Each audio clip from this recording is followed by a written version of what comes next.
In every city, there are voices that get silenced before they're even heard. Kids told they're not smart enough, veterans left behind, women written off as invisible, families erased by prejudice. Today, we're stepping into a story that proves even the smallest voice can spark a movement. If you believe stories like these deserve to be told, make sure to hit that subscribe button, because here, every voice matters. The city woke up like a patchwork quilt, some corners glowing with the glare of glass towers, others still shivering in the shadows. On the east side, skyscrapers caught the first fire of morning, their windows flashing gold like crowns of power. Luxury cars slid past with the growl of predators, and men in dark suits stepped out of coffee shops with paper cups in hand. They didn't glance down at the trembling hands stretched toward them on the sidewalk. To them, poverty was nothing more than an inconvenience, an eyesore to be ignored. Just a few blocks west, the world bent into another reality. Rows of tattered tarps sagged against rusted poles, forming makeshift tents that barely kept out the night air. The pavement still held puddles of last night's cold. People without homes pulled their jackets tighter, faces turned away from the city that had already turned away from them. Between the east and west lay only a short stretch of asphalt, yet it might as well have been a canyon. Among the forgotten sat Harris, a 60-year-old veteran with shoulders bowed under the weight of years. His military jacket had faded so badly the patches were almost colorless, the medals were long gone. At his feet lay Rex, the old canine who had once served beside him. The dog's amber eyes were steady, patient, loyal in a way no human gaze ever was. Harris had been celebrated once, hailed as a man who gave everything for his country. He came home with scars that ran deeper than skin. The doctors called it PTSD, but to Harris it was simply the nights when the past came roaring back, the gunfire, the screams, the smell of smoke, until he woke drenched in sweat.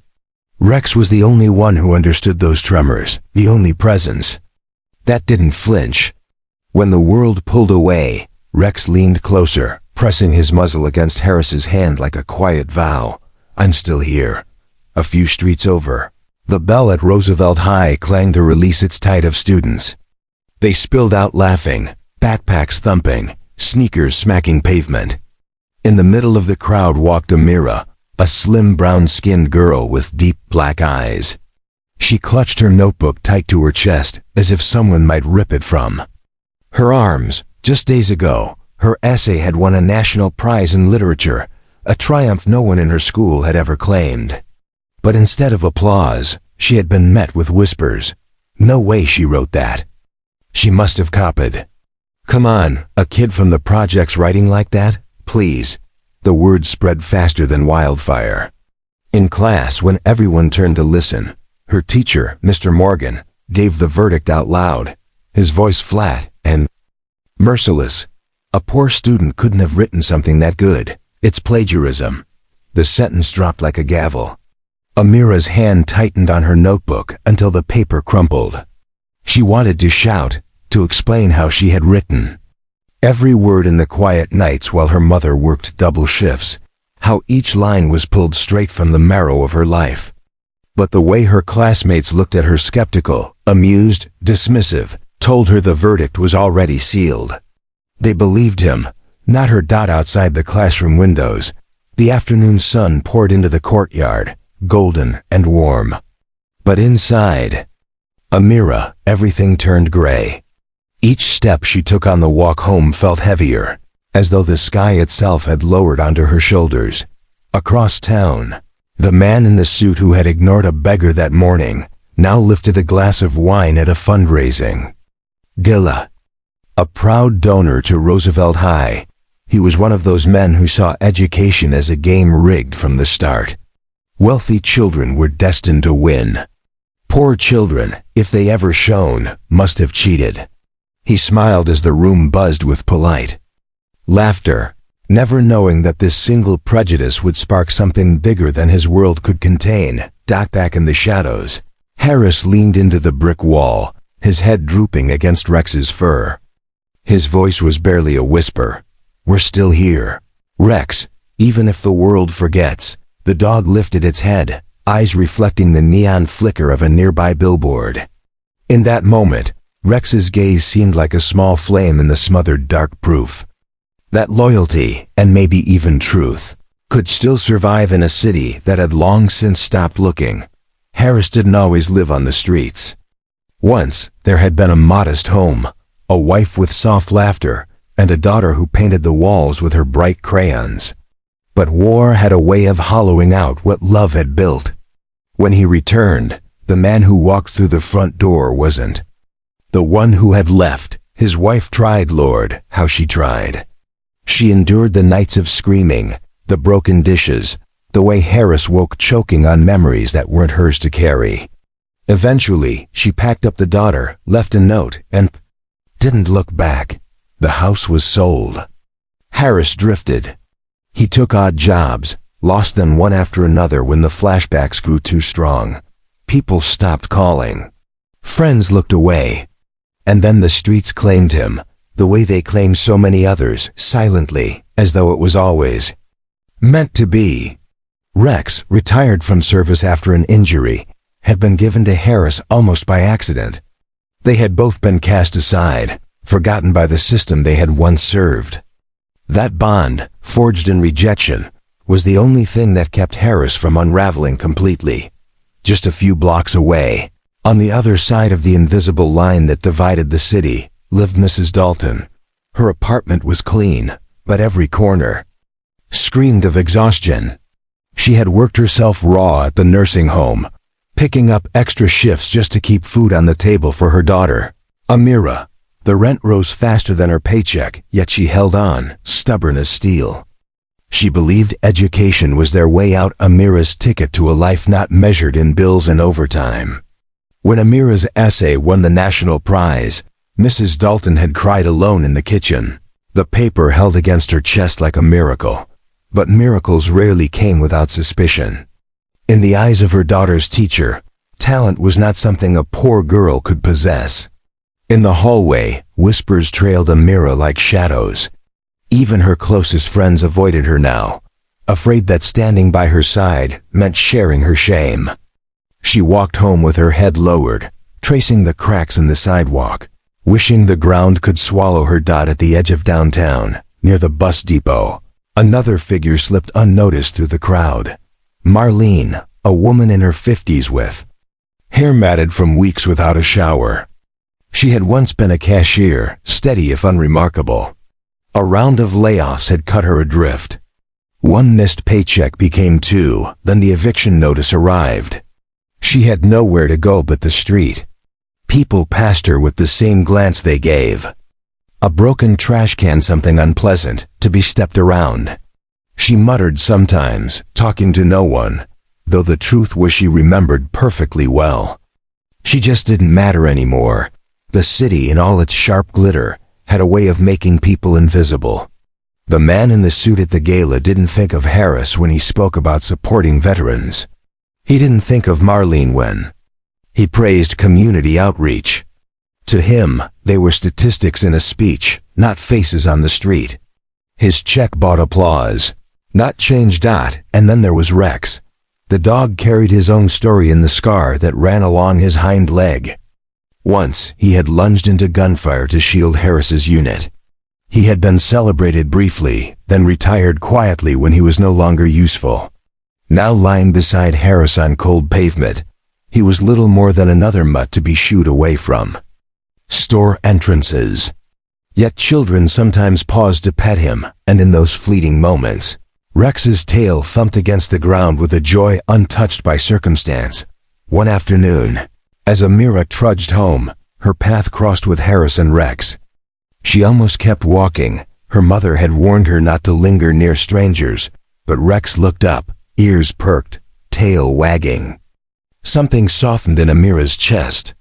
She bent down, hesitated, then touched the dog's fur. It was coarse, warm, alive. Harris watched her quietly. His voice, when it came, was rough from disuse. "You got kind eyes, kid." Amira blinked, startled by the gentleness behind the gravel. No one had said anything kind to her in days. She nodded quickly, murmured goodbye, and hurried off. But as she walked away, she realized the weight in her chest had eased, just a little. That night, Harris lay awake against the brick wall, staring at the city lights. Amira sat at her desk, notebook open. Pen in hand, though words refused to come. Marlene curled up under a thin blanket, listening to the rumble of buses overhead. And across town, the teacher who had accused Amira of plagiarism slept soundly. In his warm bed, convinced he had done the right thing, the city hummed on, indifferent. But something had shifted, small, fragile, almost invisible. A girl, a soldier, a dog, a homeless woman. Strangers, yet threads of their lives had brushed against each other.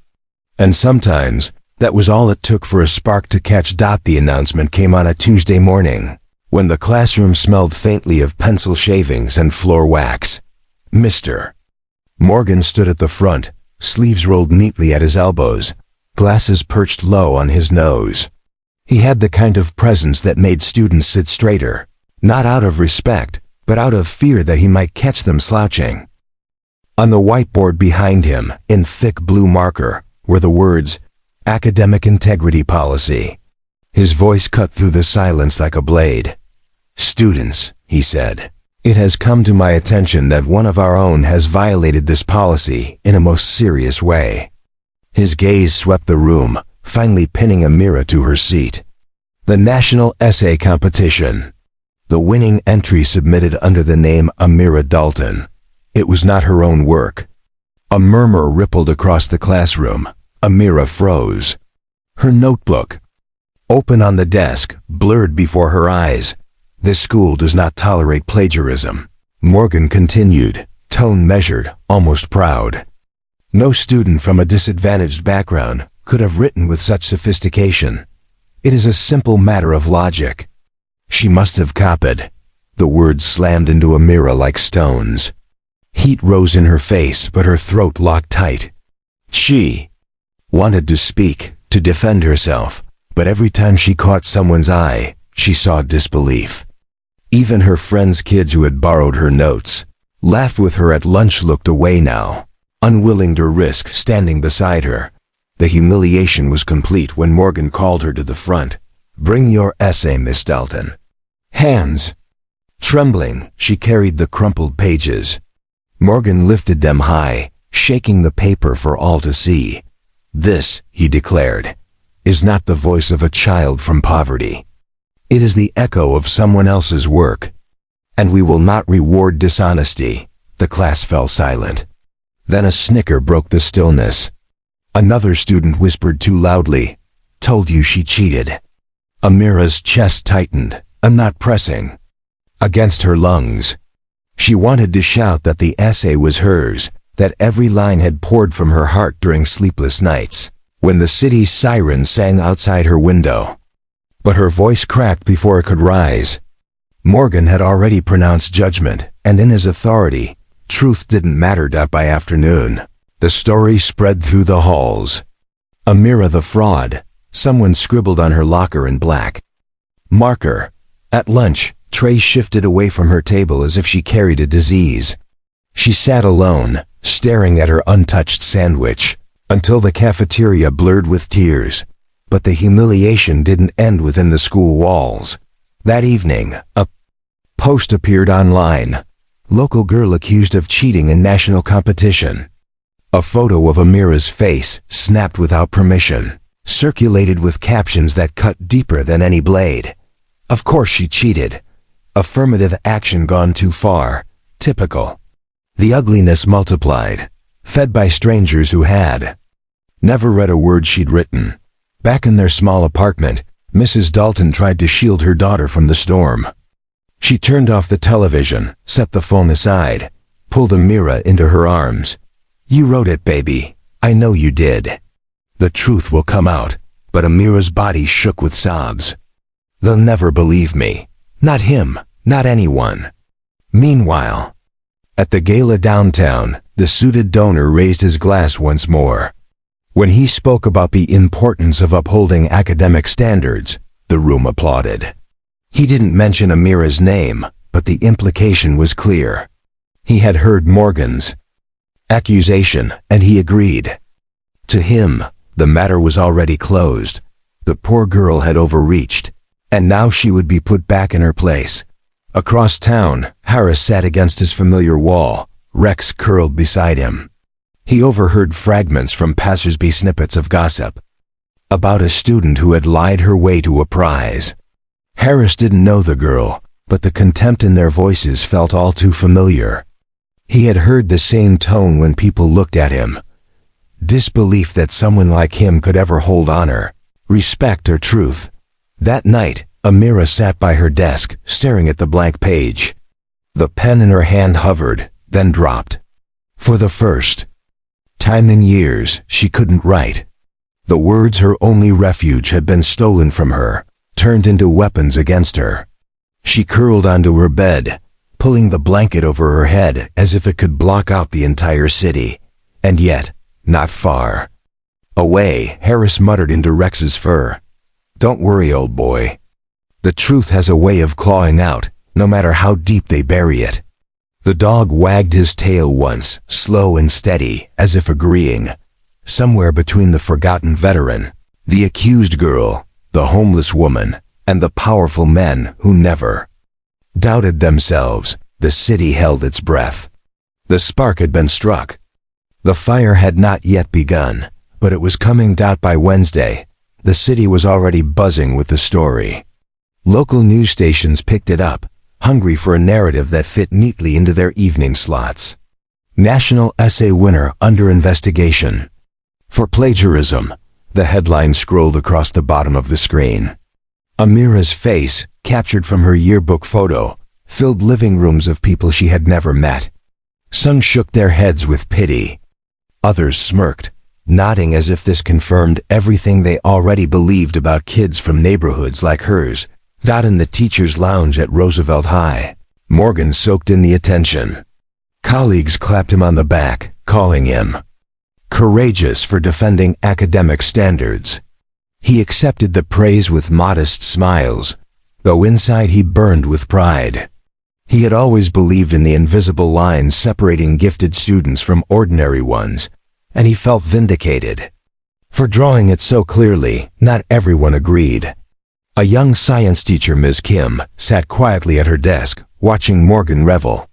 She remembered Amira's eyes when she stayed after class to ask questions about lab work, how determined she had been. There was no fraud in those questions, only hunger. But Ms. Kim said nothing. Speaking up meant going against the tide, and tides had a way of swallowing the lone voice that resisted. In the city, opinions clashed. Online forums raged with debates. Some demanded proof of plagiarism. Others argued none was needed.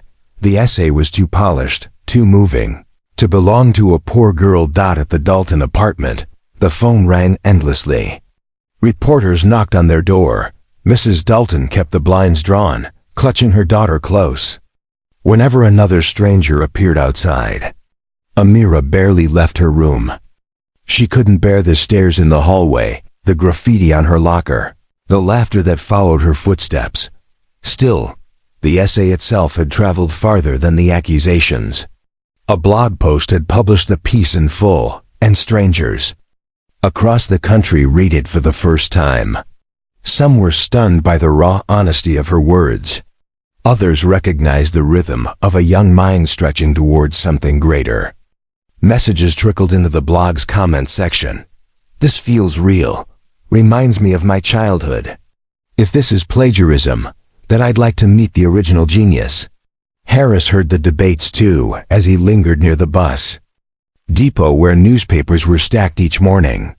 He read enough of the headlines to understand. A kid had been accused. A teacher had condemned her. He folded the paper under his arm, thinking of the way the world had once doubted him, called him broken, dangerous, unfit.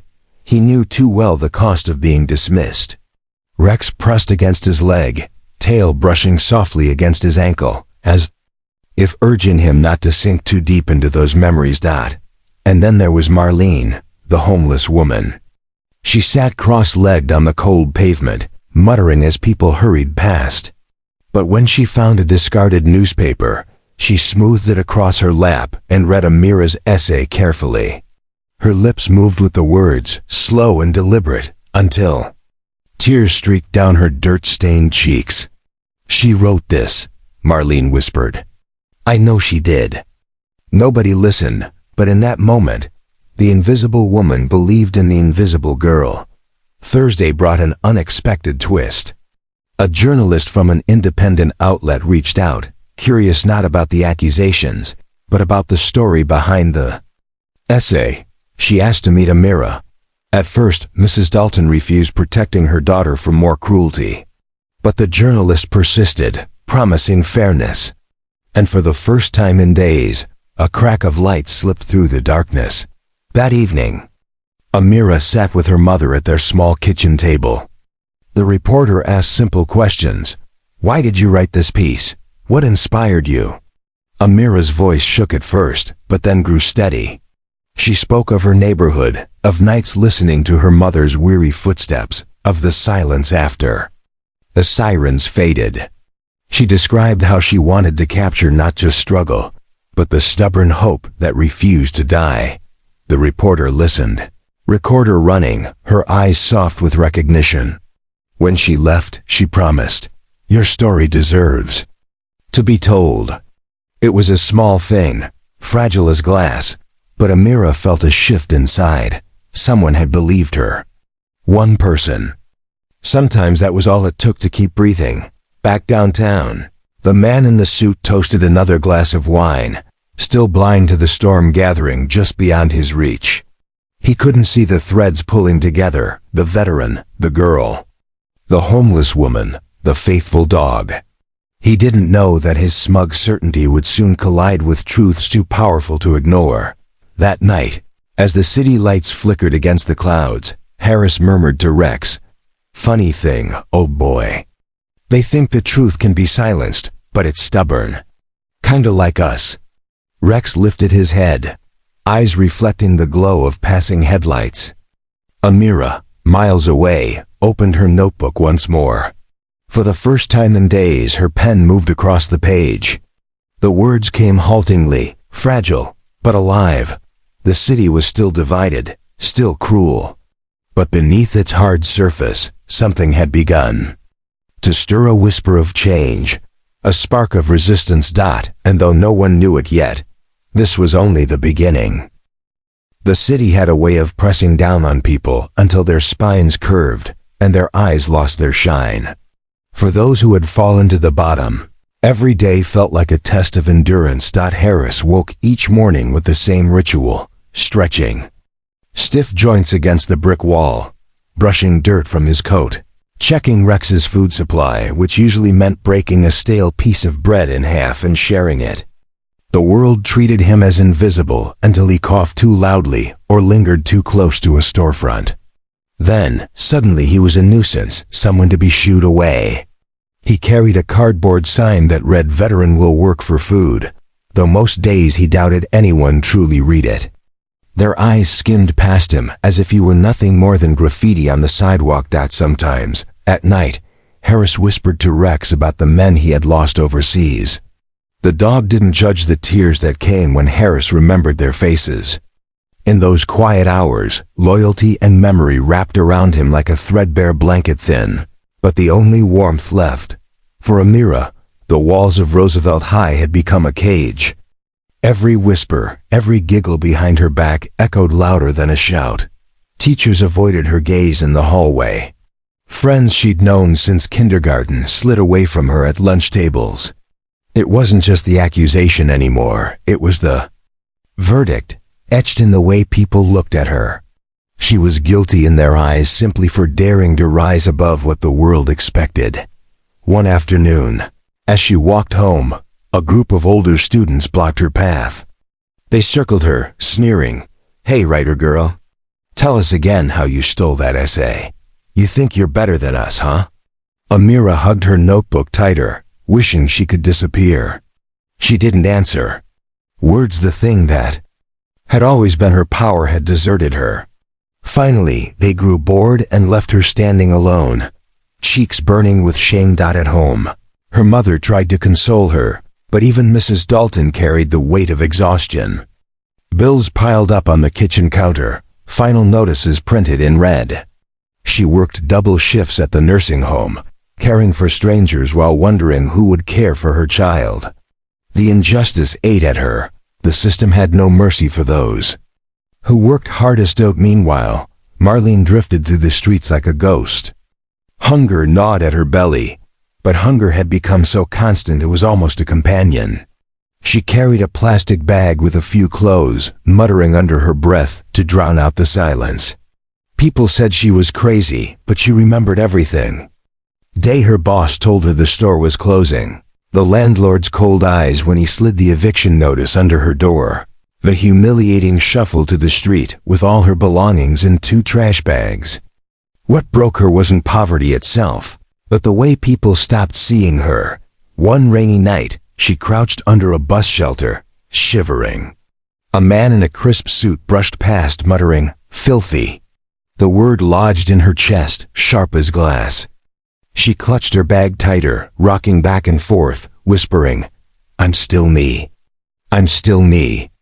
But the world had already decided otherwise. And then there was Rex. To most, he was just another stray dog following a homeless man. Children sometimes pointed at his limp. Parents pulled them away. "Stay back, dirty dog," they warned. Number 1 cared that Rex had once saved soldiers' lives, that his scar was a badge of bravery. In the eyes of the city, he was reduced to nothing more than a mutt. Yet, on days when Harris's nightmares grew too loud, Rex pressed his body close, steady as an anchor. On afternoons when Amira's steps dragged heavy, Rex's wagging tail reminded her that not everything in the world had turned against her. And one night, when Marlene sat rocking in the rain, Rex wandered over, sniffed her hand, and licked her fingers. For the first time in weeks, she laughed a broken sound. But real. The city dismissed Harris, Amira, Marlene, and Rex as insignificant. But beneath the surface, their stories began to intertwine.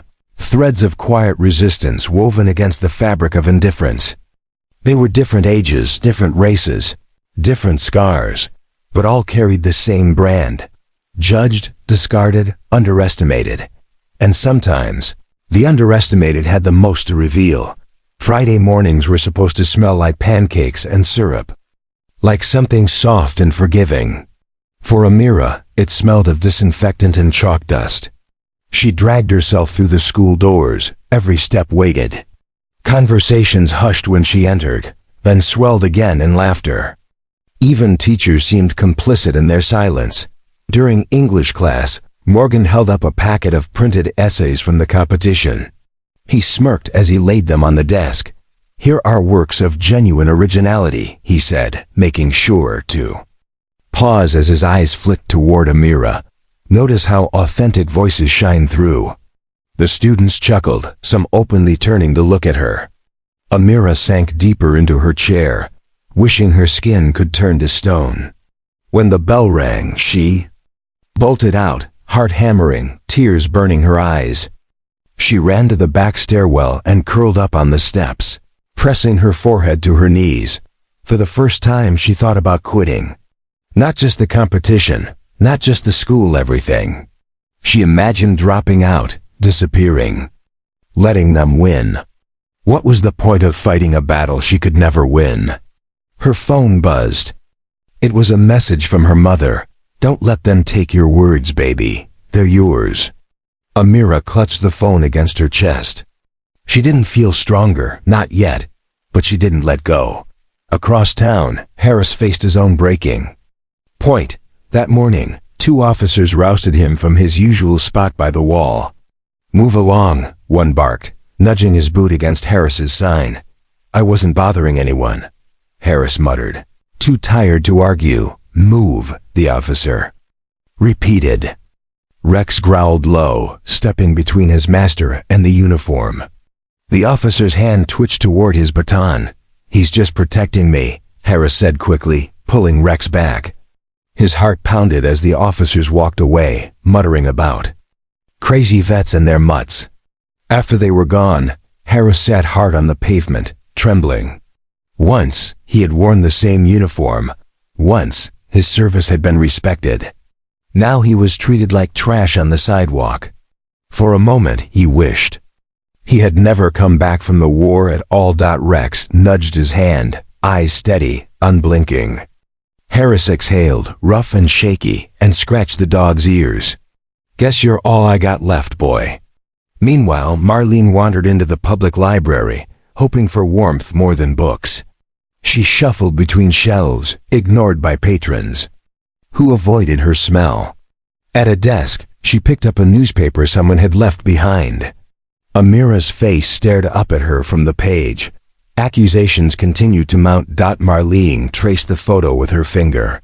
"They're doing to her what they did to me," she whispered. Tears stung her eyes. The memory of eviction notices, of her boss calling her replaceable, of strangers sneering bum still clawed at her. She felt the same branding iron pressing down on this child's skin. She folded the paper carefully, tucking it into her bag. Maybe she couldn't fix her own life, but she could at least carry the proof of someone else's truth.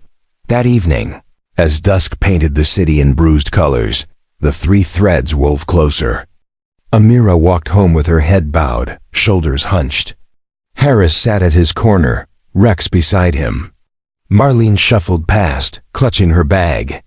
For a brief second, they occupied the same stretch of sidewalk, an unremarkable meeting to anyone else, but heavy with unseen weight. Rex rose first.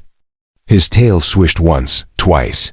He stepped toward Amira, nose lifted, sensing her sadness the way dogs often do. She paused, then crouched down. Her hand found the scar on his leg. "What happened to him?" she asked softly. Harris cleared his throat, surprised someone cared enough to ask. "War," he said simply. Amira nodded, as if that explained everything. She stroked Rex's fur, and for the first time that week, a smile cracked her lips. Marlene watched from a few feet away. For a moment, she saw not a poor girl, not a broken soldier, not a mutt, but three survivors standing in the same fading light, and something stirred. A flicker. A promise that despair, no matter how heavy, was not the end of the story. Saturday morning broke gray and wet. The city smelled of damp concrete, exhaust, and something sour that clung to the alleys. People hurried with umbrellas tilted against the drizzle, careful not to brush shoulders with anyone who looked like they didn't belong. Amira pulled her hoodie low as she walked down Main Street. She hated weekends now. Without the routine of classes, her thoughts circled endlessly, replaying every laugh, every whisper, every headline. She clutched her notebook against her chest but didn't open it. The words inside had become both a shield and a wound. As she passed the bus depot, she saw Harris sitting in his usual spot. His cardboard sign sagged in the rain. Rex was curled at his feet, fur damp, ears twitching at every sound.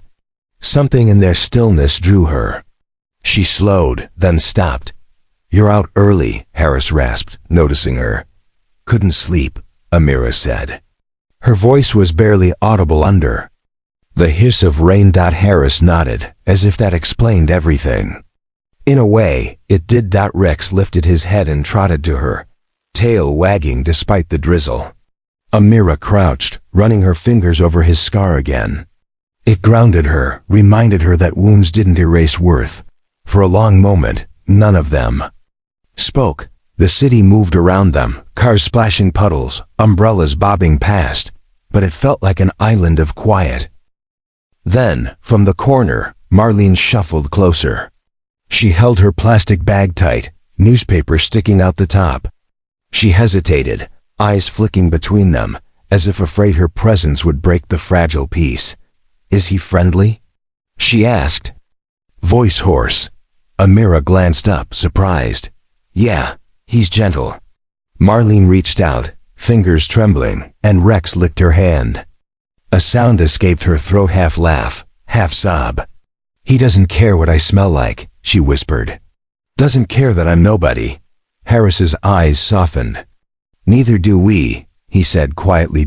It was such a small exchange, almost nothing. Three people who, in the city's eyes, barely existed. Yet in that sliver of time, they saw each other. They weren't invisible here. Meanwhile, across town, the storm around Amira grew.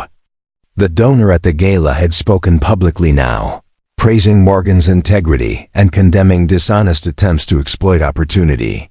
His words splashed across news feeds, carrying weight because of his wealth. People shared his statement with nods of approval. But beneath those voices, another current stirred. Strangers who had read Amira's essay left comments defending her. Writers, teachers, even veterans who recognized the truth in her words began to speak.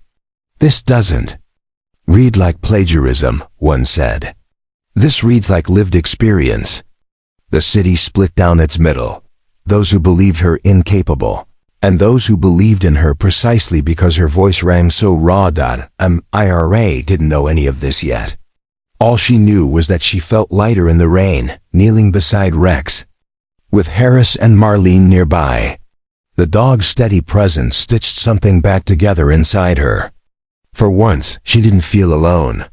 Later that evening, as streetlights flickered on, Harris shared part of his story. They used to call me a hero, he muttered. Now I'm just another mouth in the gutter. Funny how quick people forget. Marlene nodded. They forgot me too. Forgot I worked 30 years without missing a shift. One paycheck late, and suddenly I was garbage. Amira swallowed, voice shaking. They say I cheated. That I can't write like that. Because of where I live. Because of who I am. Silence settled, heavy but shared. Then Rex nudged her arm. With his wet nose, insistent, demanding attention. She laughed, startled by the sound of it leaving her throat. See? Harris said. He believes you. It was ridiculous and simple, and yet somehow enough. Amira wiped her face, smiling. Through tears. For the first time since the accusations began, she felt the weight lift just a little. Just enough. The three of them sat together under the buzzing glow of a flickering street lamp, with Rex stretched between them like a bridge.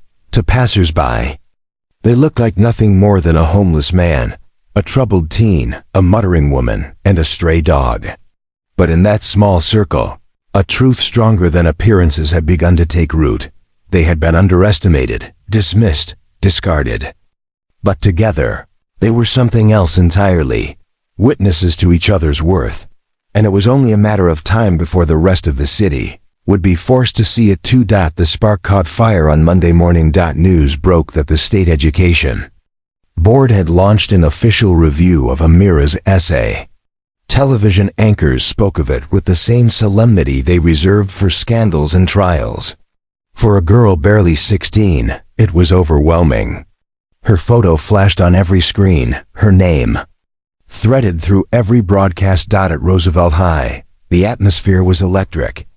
Students crowded the hallways, buzzing with gossip. Some jeered as Amira passed, calling her plagiarist loud enough for teachers to hear. Others, quieter, weren't so sure anymore. They had read the essay online. Something about it didn't feel stolen. It felt too raw, too personal. Mr. Morgan, however, stood taller than ever. He strode into class with the confidence of a man who believed the world was finally proving him right.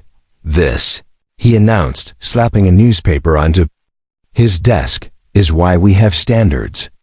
We cannot allow fraud to stand as achievement. It is an insult to every honest student. His eyes locked on Amira.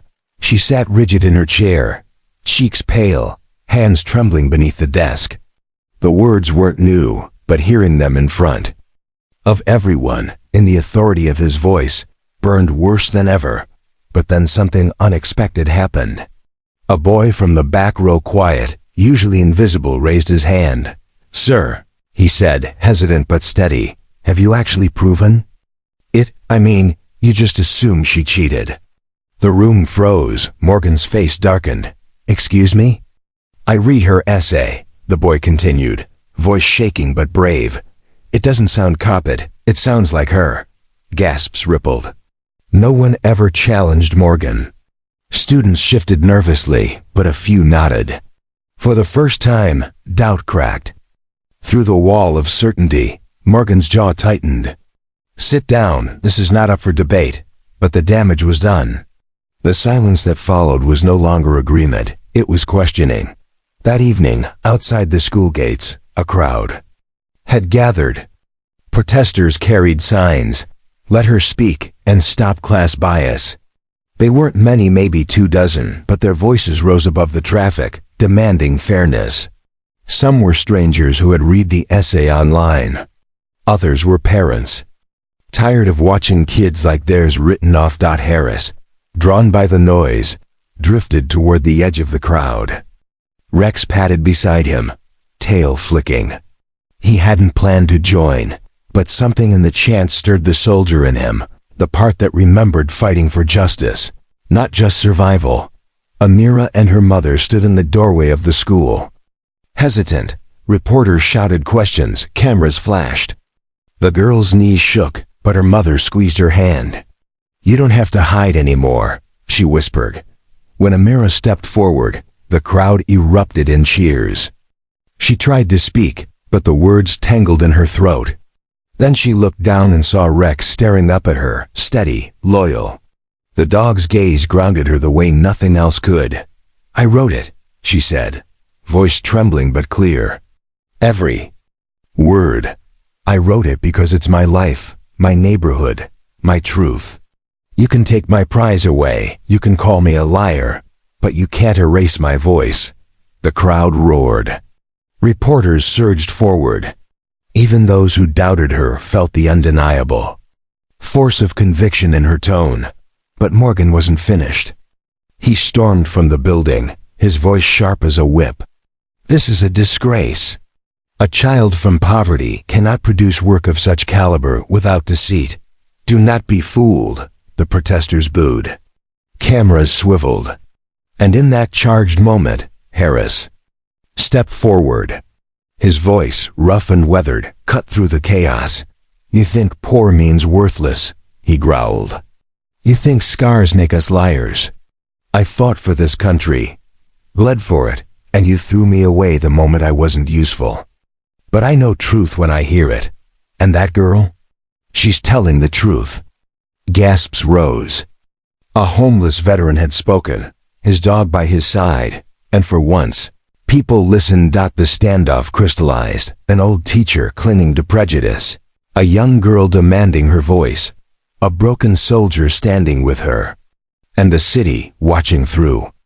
Screens and headlines leaned closer, waiting to see what would come next. The footage of the protest spread faster than the rain clouds that rolled in that night. Clips of Amira's trembling but defiant words ricocheted across social media, stitched into feeds and shared with captions like, "This girl deserves to be heard." But just as quickly, clips of Morgan shouting back spread too, fueling those who already believed she was a fraud. By the next morning, the city was divided clean down the middle. Talk radio callers raged over the airwaves. "Of course she cheated, kids like her always find shortcuts. You're blind if you don't. Hear the honesty in that essay. That teacher's just jealous." At Roosevelt High, tension turned the hallways into war zones of whispers and glares. Amira walked with her head lowered, flanked by classmates who finally dared to stand near her. Not friends exactly, not yet, but kids who had grown uneasy with how far Morgan had pushed. In the teacher's lounge, Morgan slammed a newspaper onto the table. The headline screamed, "Student or fraud. Community divided." His colleagues exchanged wary glances. The science teacher, Miss Kim, finally spoke. "You don't have proof, Morgan, just bias." His face flushed crimson. "You think a child from the projects has the vocabulary to write like that? Use your head." Her voice was calm but her words cut sharp. "Maybe it's you who can't imagine brilliance coming from her." The room went silent. For the first time, Morgan's authority cracked. Meanwhile, Amira sat in her small apartment, staring at the blinking cursor on her computer screen. The reporter who had interviewed her sent a message. "I've done some digging. Morgan isn't as clean as he pretends." Her heart pounded as she read. Years ago, Morgan himself had been accused of lifting passages for an academic journal. The charges had been quietly dropped, the case buried under technicalities. No one at the school knew. Until now, when the reporter called, her voice was steady. "This isn't just about you anymore, Amira. It's about a system that protects men like him while crucifying kids like you. Are you ready for people to know the truth?" Amira hesitated. She was still just 16, still exhausted. But then she thought of Harris, standing up in front of strangers for her. She thought of Marlene, clutching her newspaper like it was holy scripture. She thought of Rex, nudging her whenever her tears felt too heavy. "Yes," she whispered. "Tell them everything." That evening, the revelation broke online. Teacher who accused student has plagiarism scandal of his own. Screens lit up with the headline. Comment sections exploded. The balance began to tilt. At school the next day, students swarmed the courtyard, shouting, chanting, holding phones high. "Hypocrite," some yelled. "Let her speak." Amira stood in the center, hands shaking. She hadn't asked for this battle, but it had found her. Her classmates pushed her forward. "Say something." She looked out at the sea of faces, some mocking, some supportive, most curious. Her throat tightened. For a moment, fear threatened to silence her again. Then Rex barked. Loud, clear. His voice echoed off the school walls. The crowd, startled, turned. Amira laughed through her tears, the sound breaking like sunlight through clouds. "I wrote my essay," she said, voice rising above the noise. "I wrote it because this city tries to tell us we don't matter. That kids from poor families, veterans, the homeless, we don't have voices worth listening to. But we do, and you can try to bury it under lies, but truth claws its way out." The courtyard erupted. Some cheered, others jeered, but no one could ignore her now. Morgan stormed out, his face pale. For once, he had no words. The moment hung heavy, electric. A girl too young to vote had shaken the pillars of authority, backed not by power or money, but by a soldier broken by war, a homeless woman forgotten by time, and a dog dismissed as nothing more than a mutt. And for the first time, the city began to wonder, maybe the ones they underestimated carried the truest voices all along. By Thursday, Roosevelt High was no longer just a school. It had become the epicenter of a storm that reached far beyond its walls. News vans crowded the streets, their satellite dishes pointed skyward. Reporters jostled for angles, shoving microphones toward anyone willing to talk. Protesters lined the sidewalks with handmade signs, "Justice for Amira," "End class bias." Others carried the opposite. "Plagiarism is theft." "Stand with Morgan." The courtyard pulsed with voices. Chants overlapped, rising and falling like clashing waves. Inside, students pressed against windows, recording on their phones, hungry to capture history unfolding in their own backyard. Amira stood at the edge of the crowd, her mother's hand tight in hers. Her heart pounded so loud she thought the cameras might catch the sound. She didn't want this. She wanted to be invisible again, to melt into the walls of her bedroom. But it was too late. The city was watching, and the city demanded a reckoning. Morgan appeared on the steps, flanked by administrators. His jaw was set, his eyes blazing with indignation. He looked out over the chaos and raised his hands for silence. Miraculously, the crowd stilled. "I have given my life to education," he declared, his voice ringing over the courtyard. "I have upheld standards while others sought shortcuts. Do not be deceived by lies and slander. I stand here as a guardian of truth." Boos erupted from half the crowd. The other half cheered. Then, with cameras rolling, a journalist shouted, What about your own plagiarism scandal, Mr. Morgan? Do you deny it? Gasps rippled like lightning. Morgan's face went pale, then flushed deep red. He opened his mouth, but no words came. For the first time, his authority faltered, not in whispers or rumor, but in the harsh glare of daylight. It was the opening Amira hadn't known she needed. She stepped forward, legs trembling but voice clear. You said, I couldn't have written my essay because I'm poor, she called out. The microphone thrust into her face, amplifying every word. You said someone like me couldn't know beauty, couldn't know truth, but you're wrong. My words are mine, my voice is mine. And no one gets to erase that, the crowd roared. Reporters leaned closer, capturing every syllable. Rex barked again, sharp and steady, standing beside her like a sentinel. The sound rolled across the courtyard, cutting through the noise. Even those who doubted her turned to look at the dog, scarred but unbowed, tail wagging in defiance of the storm. At the back of the crowd, Harris pushed forward, Marlene trailing close. The veteran's voice thundered as he raised a trembling fist. You told me I was disposable. You told her she was a liar. You told all of us we didn't count. But we're still here. And we will not be silent anymore.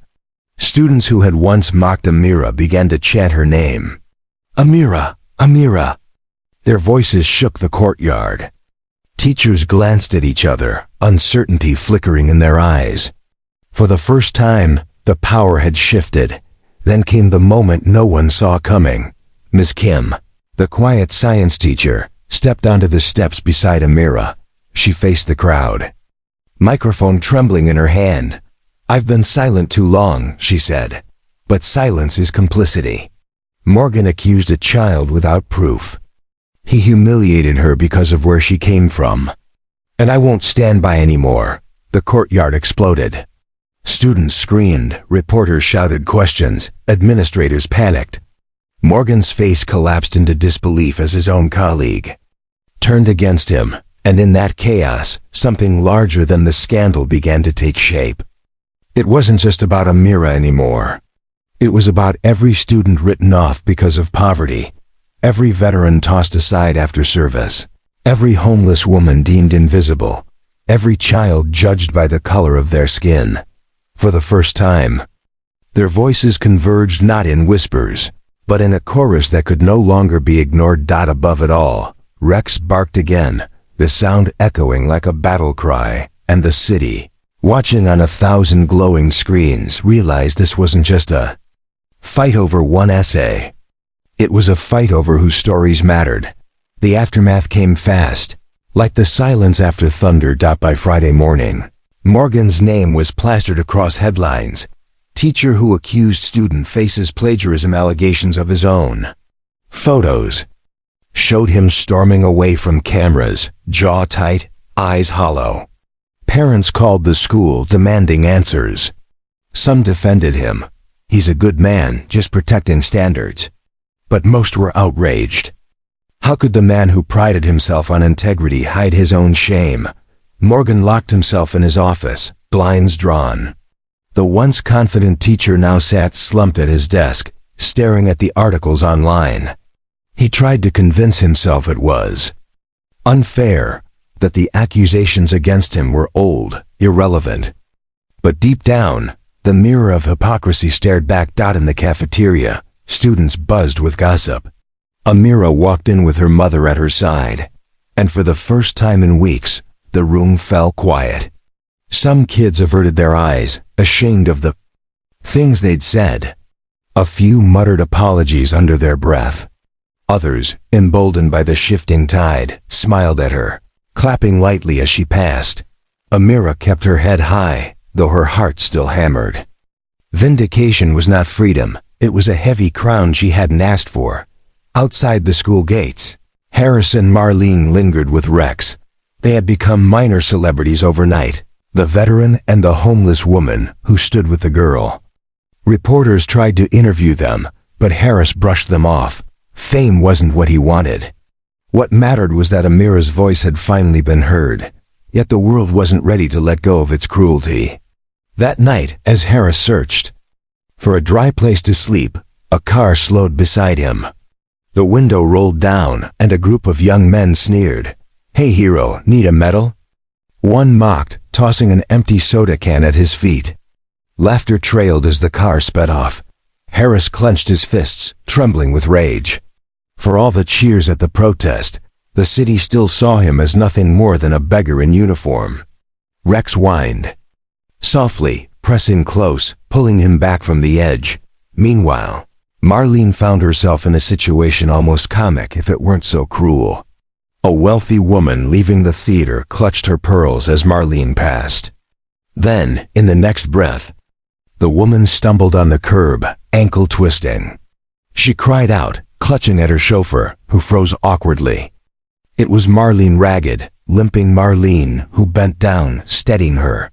"Careful," she muttered, helping the woman back to her feet. The woman blinked, stunned. For a second, their eyes met.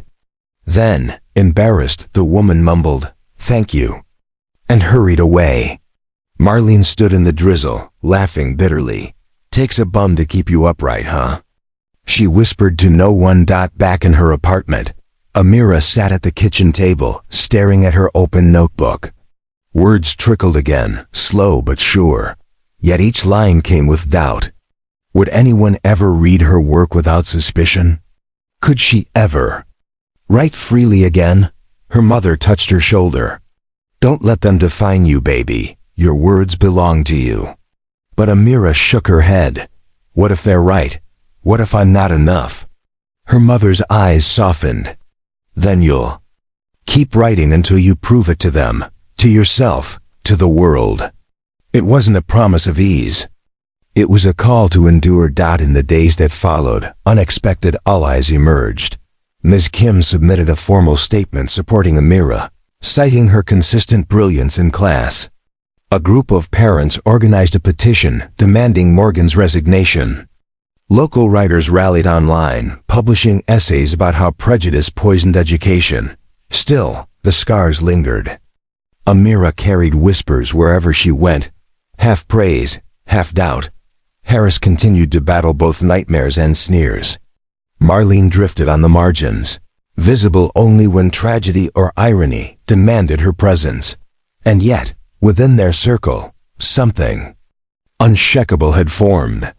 Each evening, they gathered under the same street lamp.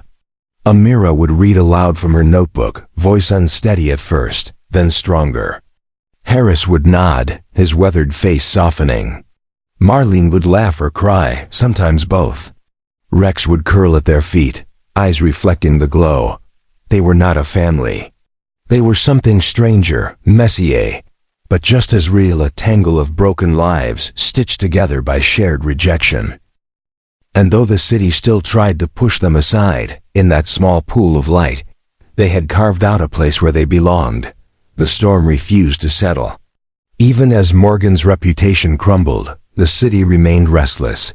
Every headline, every post online dragged the story in new directions, some praising Amira as a symbol of resilience, others sneering that she was just another charity case lifted up by pity. At school, the tension deepened. Some classmates tried to apologize, fumbling words like loose coins. "Hey, sorry I called you. You know, we just thought, well, never mind." Their voices carried shame but also discomfort, as if they wanted forgiveness without earning it. Amira nodded politely, but inside, the wound stayed raw. Apologies didn't erase the memory of laughter echoing in the hallways. During lunch, she sat with two younger students who had approached shyly. One whispered, "I liked your essay. It sounded like my mom's life." The other said, "I want to write too, but I'm scared." For the first time, Amira felt her pain bending into purpose. Maybe her words weren't just hers anymore. Maybe they belonged to others who needed proof that voices like theirs mattered. Meanwhile, Morgan's world shrank. He found himself walking into the grocery store, only to hear whispers at the checkout line. "That's him." The cashier avoided his gaze, sliding cans across the scanner without a word.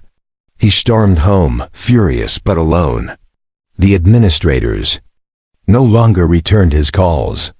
Parents petitioned for his resignation. For decades, he had believed himself untouchable. Now the city he had once ruled with authority had turned its back. Harris faced his own reckoning. The protest had given him a taste of being heard again, but it also stirred ghosts he had long buried.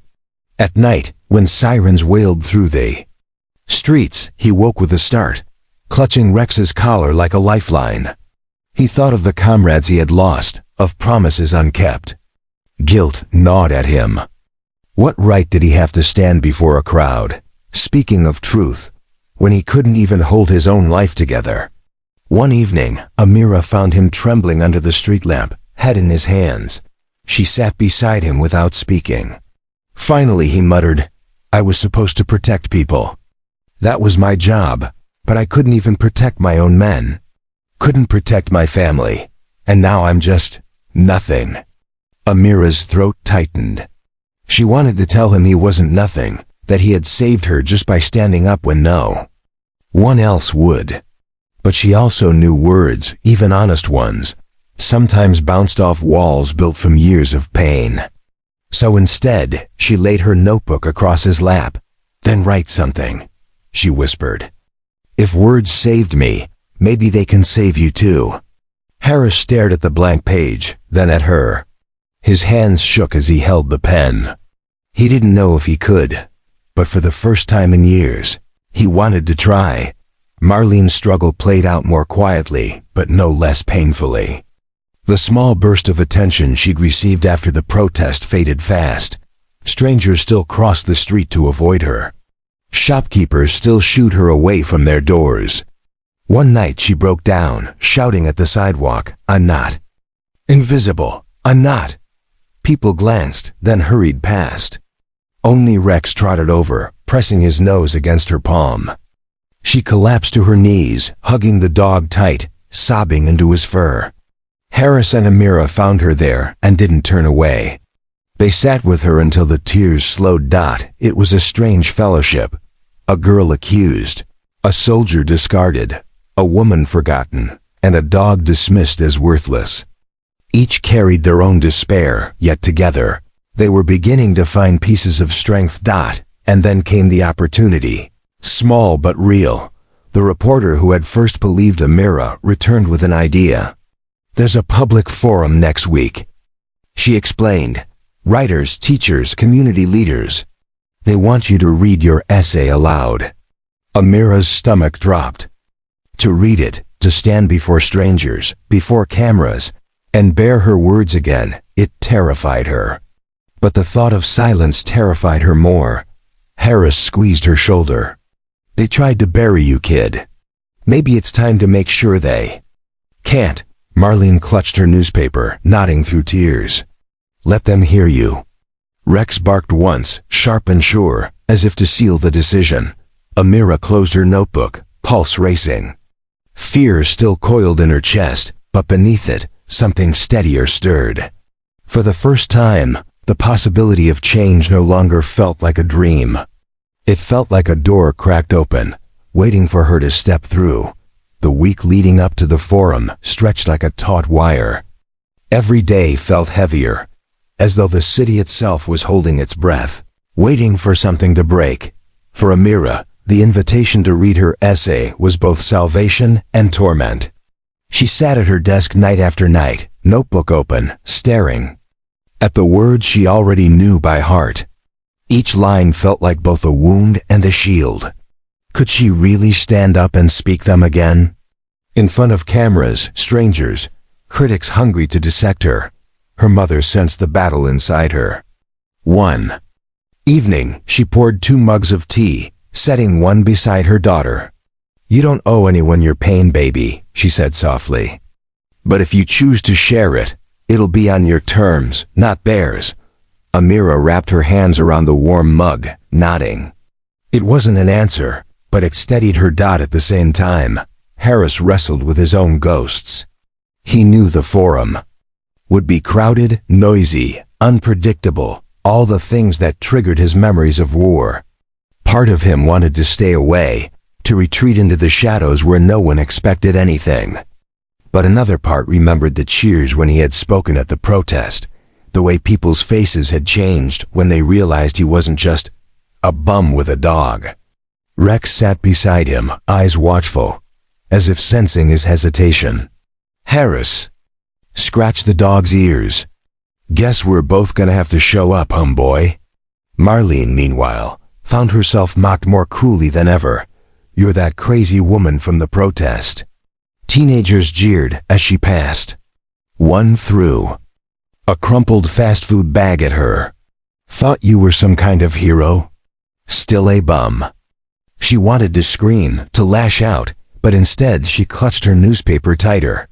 On the front page, the photo of Amira at the protest was smudged from her constant handling. "If she can stand up there, maybe I can stand too," she whispered. Half to herself, half to Rex, who padded over to nuzzle her hand. The night before the forum, the three of them gathered again under the buzzing street lamp.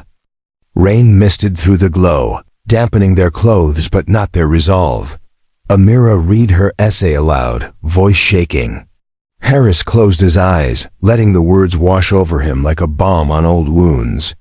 Marlene clutched the newspaper and nodded, muttering, yes, they need to hear this." Rex sprawled between them, eyes half closed, ears flicking at every sound. The picture of calm loyalty. When Amira finished, silence lingered. Then Harris spoke. "Don't hold back tomorrow. If you're gonna do this, do it all the way. Make them hear you." Amira swallowed hard. "What if they laugh?" "They laughed at me too," Marlene said bitterly. "Still do. But laughter doesn't break you, it only proves they're afraid of listening." Amira looked at them, at a soldier who had lost everything but still stood, at the woman stripped of dignity but still breathing, at the dog who had been discarded but never stopped loving. If they could face the world, maybe she could too. The morning of the forum arrived bright and sharp, sunlight glinting off the windows of the city hall. Crowds gathered outside, some holding supportive signs, others muttering about undeserved attention. News crews swarmed, microphones ready. Inside, the air buzzed with anticipation. Writers, teachers, and activists filled the seats. On the stage sat a simple podium and microphone, bathed in unforgiving light. Amira peeked out from backstage, her stomach twisting.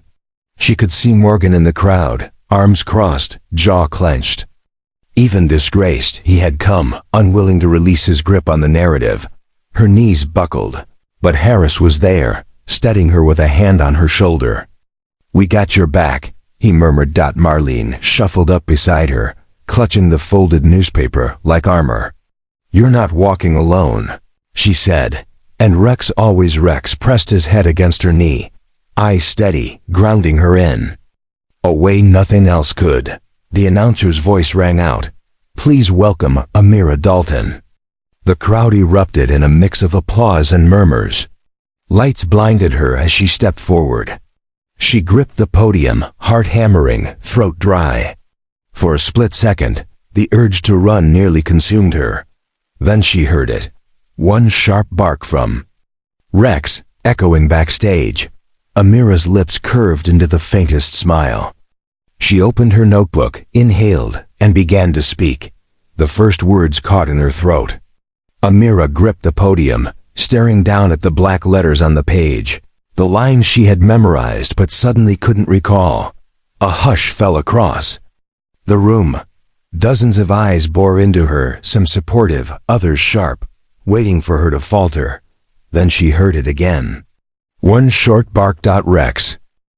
The sound broke through the fear like a hand reaching into the dark. Amira lifted her chin. Her voice was unsteady at first, but it grew steadier with each word. She read about nights filled with sirens, about her mother's weary footsteps echoing through their apartment, about the stubborn ember of hope she refused to let die. As she spoke, the audience leaned forward. Some eyes glistened, others narrowed in discomfort.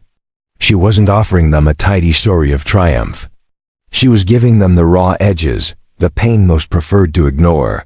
When she finished, Silence clung to the hall for several heartbeats.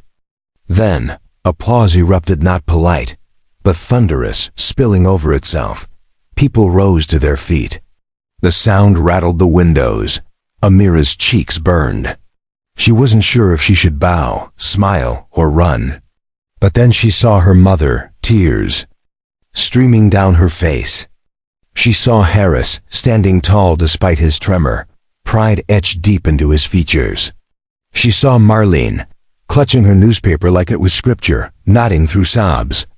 And she felt Rex's steady gaze anchoring her. After the forum, the crowd spilled into the lobby, buzzing with conversation. Strangers approached Amira, shaking her hand, praising her courage. She smiled shyly, overwhelmed.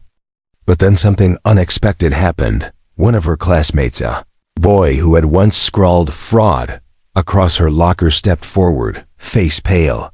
He shuffled, awkward, eyes on the floor. I'm sorry," he mumbled. I shouldn't have." Amira froze. Anger flared, then confusion. Part of her wanted to spit the apology back, to remind him of the laughter that had haunted her. But another part saw the fear in his eyes, the same fear that had once been in hers, fear of being wrong, fear of being small. She took a breath. "Don't write me off again," she said quietly. He nodded quickly, relief flooding his face. It wasn't forgiveness, not yet, but it was a crack in the wall between them, nearby. Harris found himself cornered by a reporter. "How does it feel to be part of this moment?" she asked, microphone thrust forward. He hesitated. For years he had been invisible. Now suddenly people wanted his words. His first instinct was to snap that it didn't matter, that one speech didn't erase years of neglect. But then Rex nudged his leg, steady as ever. "It feels," Harris said slowly, "like maybe we still matter, even when the world tells us we don't." The reporter blinked, caught off guard by the quiet gravity in his tone. For once, the veteran wasn't a statistic. He was a man speaking truth. Marlene lingered at the edge of the crowd, muttering to Kukukta herself as usual. A woman in a tailored coat wrinkled her nose as she passed. "Oh God, not her," she whispered to her companion. Marlene bristled, shame and rage flaring hot. She opened her mouth to lash out, but before she could, Amira slipped her hand into Marlene's. The gesture was simple, wordless, but it stopped the spiral. Marlene blinked at her, startled, then squeezed back. For the first time in years, someone had reached for her instead of recoiling. Later, outside in the crisp night air, the four of them, girl, veteran, homeless woman, and dog, stood together. Under the streetlights, none of them spoke for a long while. The city hummed around them, indifferent as always. But here, in this small circle, something had shifted. They weren't alone anymore. And though the scars of judgment, poverty, and abandonment still clung to them, they had begun to build something the world couldn't easily tear down. Connection. It was fragile, it was imperfect, but it was real. The forum had ended, but its echo lingered. Over the next few days, Amira's words rippled outward. Local papers ran headlines like "Teen's Essay Sparks Debate on Bias in Education." Commentators on radio shows argued over whether she was a prodigy or a symbol blown out of proportion. Yet amid the noise, something undeniable shifted. People were finally listening. Amira, however, felt the weight of it all pressing heavier than before. Fame was a cage of its own.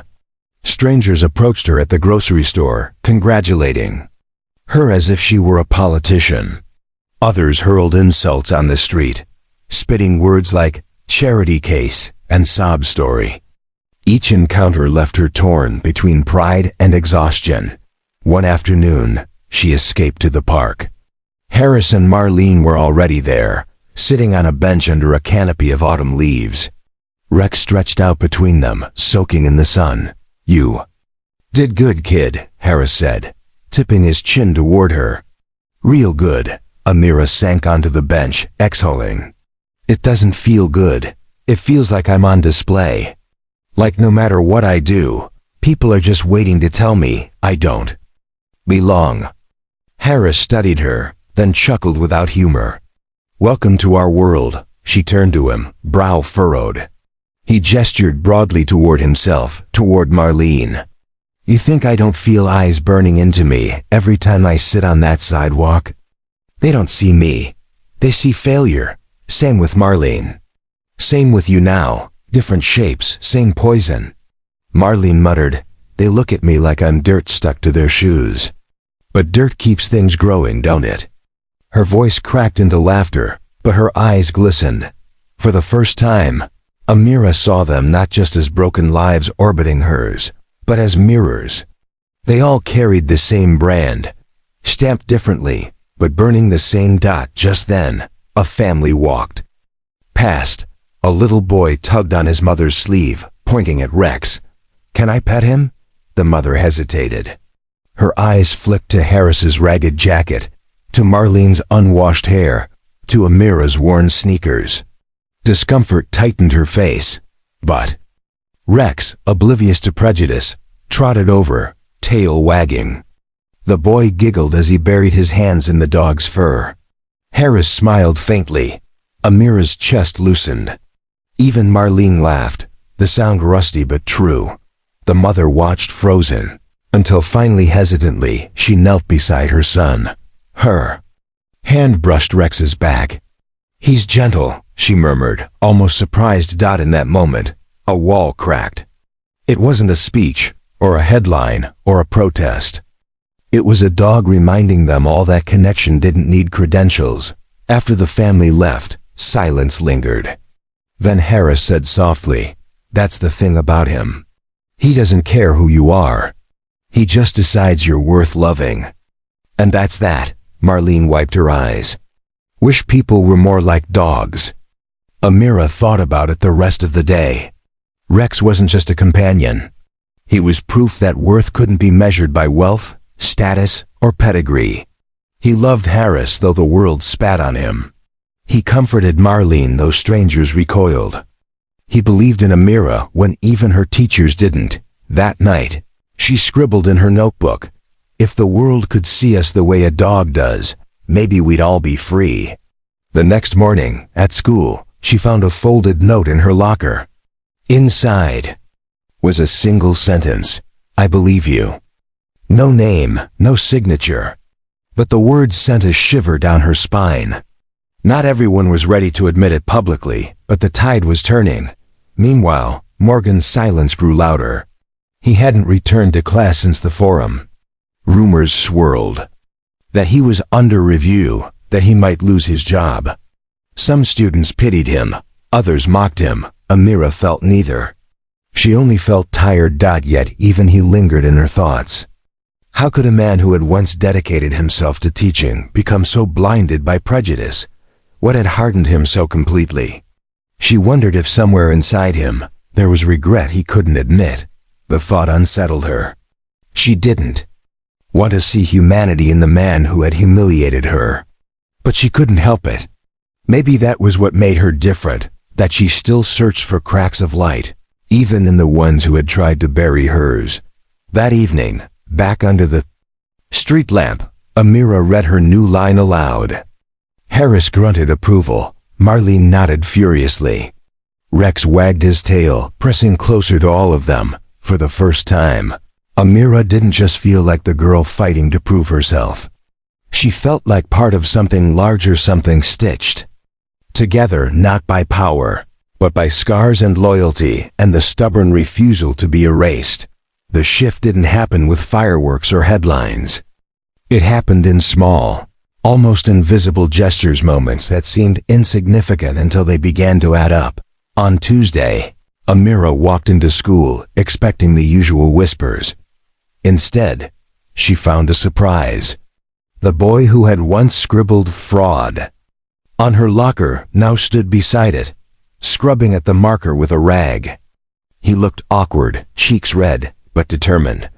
I can't erase it all, he muttered, not meeting her eyes. But I can try. Amira stared. The gesture was clumsy, incomplete. But it was something. For the first time, she let herself believe that people could change, even those who had hurt her most. That afternoon, Harris had his own reckoning.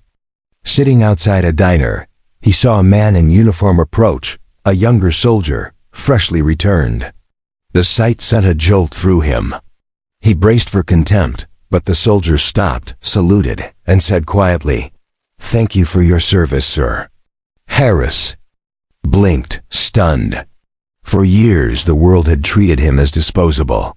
But in that moment, respect simple, unadorned reached across the chasm. He swallowed hard, nodded back and whispered, "Welcome home." Even Marlene felt a crack in the wall around her. One evening, a group of teenagers lingered near the bus stop, jeering as usual. But when one boy shoved her, sending her stumbling, a stranger stepped in. A woman in business clothes, heels clicking, snapped, "Hey, knock it off. She deserves respect." The teens grumbled but backed away. Marlene stood frozen, stunned. No one had defended her in years. She whispered a shaky, "Thank you," and the woman nodded before hurrying on. The encounter was fleeting, but it burned in Marlene's chest like a fragile flame. And then came Rex. One Saturday, the four of them, Amira, Harris, Marlene, and the dog, sat together in the park. Children gathered, drawn by Rex's wagging tail. Parents hesitated at first, wary of the ragged trio on the bench. But Rex, with his scarred leg, gentle eyes, melted their fear. Kids laughed, tumbling into the grass, petting him, feeding him scraps. Their parents softened, smiling awkwardly at Harris, at Amira, even at Marlene. "Your dog's a hero," one father said, kneeling to scratch Rex's ears. Harris chuckled. "He always was." Took the world a while to notice. The group laughed together, strangers briefly united by a dog's simple loyalty. It was absurd, humbling, and profoundly human. That evening, Amira scribbled in her notebook, "Sometimes it takes a dog to remind us what being human means." The more time they spent together, the more their bond deepened. Amira read aloud new pages from her notebook. Harris began scribbling lines of his own, rough, uneven, but honest. Marlene, once lost in mutters, started joining their conversations, her voice steadying each time someone listened. And Rex, ever patient, lay at their feet, the silent thread weaving them together, but the world outside wasn't magically healed. Morgan still loomed in the background, bitter and unrepentant. Rumors swirled that he planned to appeal, to frame himself as the true victim. Prejudice still stained the streets. Stares still burned. Yet within their circle, something unbreakable had formed. One night, as the city buzzed with neon and traffic, Amira turned to the others under their familiar street lamp. "They tried to divide us, poor, homeless, broken, worthless, but we're here. Together, that's something they can't take away." Harris nodded, eyes shining. "Together's how we win." Marlene squeezed Amira's hand. "Together's how we survive."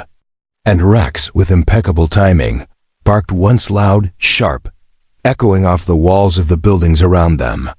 The three of them burst into laughter, the sound rising into the night air. To anyone passing by, they looked like misfits. A ragged vet, a troubled teen, a muttering woman, and a scarred mutt. But to each other, they were something more, proof that connection could bloom in the cracks where society tried hardest to crush it. And in that laughter, in that fragile circle of light, Part 5 found its ending, not with a resolution, but with a bond strong enough to carry them into whatever storm waited next. The laughter under the street lamp hadn't lasted long. Storms rarely let joy linger. A week after the forum, a new headline cut through the city like a blade. School board suppressed evidence of bias complaints against Morgan. The article revealed that Amira hadn't been the first. Years earlier, other students, mostly poor, mostly children of color, had quietly filed complaints about Morgan's favoritism and harsh treatment. Those complaints had been buried, Dismissed by administrators eager to protect their school's reputation, the revelation detonated across the community. Parents demanded resignations. Activists organized marches. Talk shows screamed with debate. How many voices have we silenced? One host asked. And how many more are out there? For Amira, the news was a strange mix of vindication and horror. She wasn't alone, but that also meant countless others had suffered the same humiliation. Sitting at her kitchen table, she whispered, "All those kids," and no one listened. Her mother squeezed her hand. "But they're listening now." At the park, Harris read the article in the paper, his jaw tightening. "Figures," he muttered. "They ignore the ones at the bottom until someone screams loud enough." He thought of his own battles with the VA, the endless paperwork, the closed doors. Systems protect themselves, not us. Marlene clutched the newspaper, rocking slightly. "They said I was crazy, said I didn't matter. But I was right, I wasn't the only one. They don't see us, they never see us." Her voice rose into a shaky cry. People nearby turned, frowning, but Amira reached out quickly, steadying her hand. "We see you," she said firmly. The scandal widened. The superintendent resigned. A board member admitted, under pressure, that donors like the wealthy businessman who had supported Morgan had lobbied to preserve standards, a polite phrase for reinforcing the idea that poor kids couldn't achieve without cheating. When the donor's name hit the papers, the city gasped. He had built his reputation as a philanthropist, champion of education. Now he was exposed as a man who had used his wealth to gatekeep opportunity. The night the news broke, Harris, Amira, and Marlene gathered under their lamp. The mood was heavy, but a current of fire ran beneath it. "They think money makes them right," Harris said, voice rough. "But the truth's bleeding out now. Can't patch it up with checks anymore." Amira clenched her notebook. What if it doesn't change anything? What if it's just another story people forget after a week? Rex shifted, laying his head on her lap. She stroked his fur, comfort blooming in the simple rhythm. Marlene leaned forward, eyes sharp through the haze. "Then we don't let them forget." Her words startled them both. For the first time, Marlene didn't sound broken, she sounded fierce. The next day, they acted. Harris, Amira, and Marlene attended a rally outside City Hall. Signs filled the square. Voices matter. Justice in education. Reporters swarmed. Police lined the steps. When Amira stepped onto the stage, the crowd erupted in cheers. She hadn't planned to speak, but the microphone found its way into her hand. "I thought my story was just mine," she said, her voice carrying across the square. "But it's not. It's every student who was told they weren't enough. It's every veteran discarded after service. It's every woman and man left to sleep on the streets because someone decided they didn't deserve better. They silence us because they're afraid of what happens if we speak together. So let's speak louder."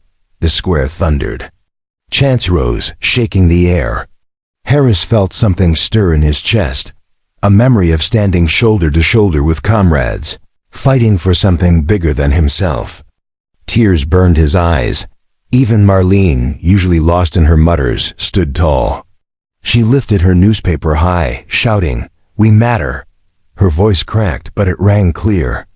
People around her joined in, lifting signs higher. In that moment, their circle of four expanded into hundreds, then thousands. Their private fight had become a movement. And for the first time, the city's leaders could not look away. The rally had ended, but its reverberations carried into the week like aftershocks. Video clips of Amira's speech flooded feeds. Some hailed her as the voice of the silenced. Others mocked her as a kid parroting activists. The city was split, and that divide only grew sharper when the school board called an emergency. Meeting. Rumors flew. Morgan might be fired. The superintendent might face charges. But whispers also suggested something darker, that the donors who propped them up were pushing back hard. threatening to pull funding if the investigation went too far. For Amira, the pressure mounted. Reporters camped outside her building. Classmates swung between admiration and envy. "She's famous now," one girl hissed, "but she's still from the projects." The words stung, not because they were new, but because they were familiar. Fame hadn't erased the brand of poverty. It had just painted it in brighter colors. One afternoon, she ducked into the library for quiet. She thought the aisles would shield her. Instead, she overheard two parents whispering near the stacks. "She's just a pawn, a symbol, nothing more." Exactly. The media loves these sob stories. Amira's throat tightened. She clutched her notebook, willing herself not to cry. She had thought speaking out would free her. Instead, it had chained her to scrutiny she couldn't escape.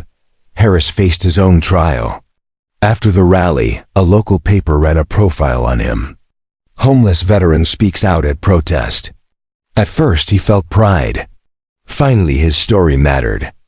But the next morning, outside a convenience store, a man sneered, waving the article. "Look at you. Using your sob story for attention. Maybe if you'd held it together after the war, you wouldn't be out here." The words sliced deeper than he expected. Harris staggered back, Rex growling at his side. For years, shame had already lived inside him. Hearing it spoken aloud rekindled every doubt. Maybe he was nothing more than failure wrapped in the uniform. That night, under the street lamp, he admitted it to Amira. "What if they're right? What if I'm just a washed-up drunk with a dog?" "No rally changes that." Amira looked at him, eyes fierce. "If you were nothing, you wouldn't have stood up for me when no one else did. That's more than most people ever do." Harris blinked. The certainty in her voice startled him. For the first time, he let himself believe, even if only for a moment, that maybe worth wasn't measured the way the world insisted. Marlene, too, found herself tested. At a soup kitchen, she overheard volunteers whispering. She was at that rally, right? Brave of her. Brave? She's still crazy. She never change. The words clawed at her. That night, she nearly didn't show up under the street lamp. Shame pressed heavy. But when she finally arrived, Rex bounded over, tail wagging, licking her hand like she was the most important person in the world. She broke down, sobbing into his fur. "They'll never see me," she wept. Amira wrapped an arm around her. Harris muttered, "Then we'll see each other." That's enough to start. But as their bond grew, the city's resistance hardened. On the news, a panel debated whether movements like theirs threatened standards. One commentator spat, "If we keep lowering the bar to coddle sob stories, excellence will die." The phrase "lowering the bar" echoed everywhere. On posters, on talk radio, in classrooms. It became a slogan for those clinging to their prejudice, polished enough to sound reasonable, venomous enough to wound. And then came the blow that shook them most. Documents leaked showing that the wealthy donor had funneled money not just into the school board, but into media outlets, ensuring stories like Amira's were twisted before they ever reached the public. The truth wasn't just ignored, it had been deliberately smothered. The revelation hit like cold water. They weren't just fighting prejudice in individuals.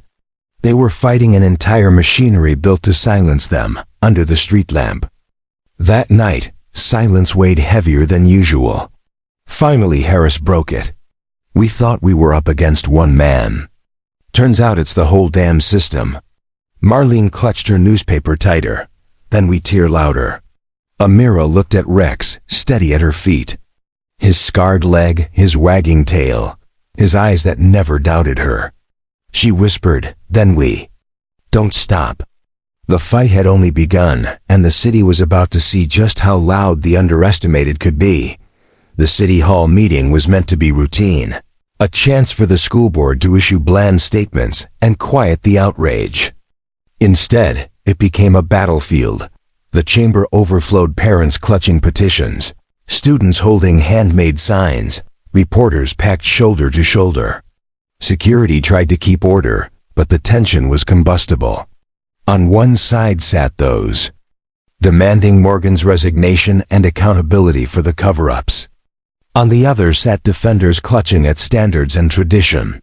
Amira sat near the front, notebook on her lap. Harris and Marlene on either side, Rex curled at their feet. Her mother gripped her hand so tightly, her knuckles ached. When the board chair called for public comment, voices erupted. A mother spoke first. "My son was humiliated by this man, and you did nothing." A retired teacher followed. "We begged you to address bias years ago. You ignored us." Then, like poison seeping into a wound, Morgan rose. His suit was rumpled, his face drawn, but his voice carried the same sharp authority. "This circus has gone too far," he snapped. "A child's essay has become a weapon against me, against this institution. I will not apologize for defending excellence," Booz thundered. But then a businessman in the back, Amira, recognized him instantly. The donor stood and clapped slowly. "Mr. Morgan is right. We cannot let emotion tear down standards. We cannot allow mediocrity to masquerade as brilliance simply because it comes wrapped in hardship." The words ignited fury. Parents shouted. Students screamed. Reporters jotted. Furiously, Amira's chest burned. She wanted to shrink, but then Rex barked, loud and sharp, jolting her upright. The sound silenced the chamber for a heartbeat. She rose. "My words are not mediocrity," she said, voice shaking but growing. "They're mine. They came from nights when the city forgot us, from watching my mother work herself raw, from knowing what it means to be dismissed before you've even begun. If that's mediocrity, then maybe you've forgotten what brilliance is." The chamber erupted. Some cheered, some jeered. The donor's face darkened. Morgan shouted, "Sit down!" But Harris was already on his feet. "She won't sit down. Not this time. You silenced too many voices already." His voice boomed, gravel rough but unyielding. "I fought for a country that promised freedom. If freedom means anything, it means the right to be heard." The crowd surged, chants rising. "Let her speak. Let her speak." Marlene, trembling but resolute, climbed onto her chair, holding her crumpled newspaper high. "You see us now. You can't pretend anymore." For a moment, chaos reigned, shouts, chants, security rushing forward. The donor barked into his phone. Morgan's face twisted with rage. And then, in the eye of the storm, Rex barked again. 1, 2, 3 times. The sound cut clean through the noise, commanding attention. The dog, scarred and forgotten, had become the unlikely drumbeat of defiance. Amira looked at Harris, at Marlene, at her mother's tear-streaked face. Fear still throbbed in her chest, but beneath it burned something fiercer. They weren't just fighting for her essay anymore. They were fighting for every silenced voice. She raised her notebook high, pages fluttering in the draft. "We will not be erased." The words cracked like lightning. Reporters surged forward. Cameras flashed. The board chair slammed his gavel desperately. Order, order, but order was gone. The chamber had become a reckoning, and in that firestorm, Amira realized the truth. They weren't at the end of their battle. They were standing at the very beginning of a war much bigger than any of them had imagined. The city hall protest left. The air charged like the sky before a storm. By morning, video clips flooded every screen. Amira holding her notebook aloft. Harris shouting, Marlene standing on a chair with her crumpled newspaper, and Rex barking like a general commanding troops. The city was split again, sharper than ever. Supporters hailed them as heroes. Detractors painted them as agitators, anarchists, a danger to order. The board chair announced a suspension of all meetings until tempers cooled. But no one was cooling. For Amira, the fallout came swift. Teachers treated her like a liability, whispering in hallways. Some parents demanded she be expelled for inciting unrest. At lunch, her tray was knocked to the floor. She stooped to pick it up, cheeks burning, when a small hand reached down. A younger student smiled shyly, helping her gather the spilled fruit. "They can't shut you up," the girl whispered. "Don't let them." Amira's throat tightened. It was such a small act, but it steadied her more than applause ever had. Meanwhile, Harris found himself caught in a different storm. Reporters hounded him, asking about PTSD, about life on the streets. One shoved a microphone in his face. "Do you think you're fit to be a role model when you can't even find housing?" The question sliced. Harris clenched his fists, ready to lash out. But then Rex pressed close, tail brushing his leg, anchoring him. He forced himself to answer. "I'm not a role model," he said gruffly. "I'm a man who was left behind. But if standing up for a kid makes me useful again, then I'll keep standing." The clip went viral. Some mocked him. Others wept. Marlene faced the cruelest test. She was dragged into the spotlight she never asked for. A local paper ran a sneering profile, "From crazy woman to protest mascot." The words gutted her. She almost didn't show up at the street lamp that night. But when she did, Amira hugged her without a word. Harris pressed his notebook into her hand, and Rex rested his head in her lap. For the first time, she felt like more than a symbol. She felt like a person again. The opposition grew bolder. Flyers appeared downtown. "Protect standards, stop the mob." Talk radio blared that sob stories are being weaponized to shame hardworking taxpayers. The wealthy donor gave an interview, calling Amira's movement a dangerous erosion. OF excellence. At school, Morgan returned not to teach but to posture. He stood in the hallway, smirking, as Amira passed. "Enjoy your 15 minutes, he sneered. "It won't last." Her chest clenched, but she kept walking. She didn't notice Harris, waiting outside, fists tight at his sides. "One day," Harris muttered to Rex, "men like him will answer for everything."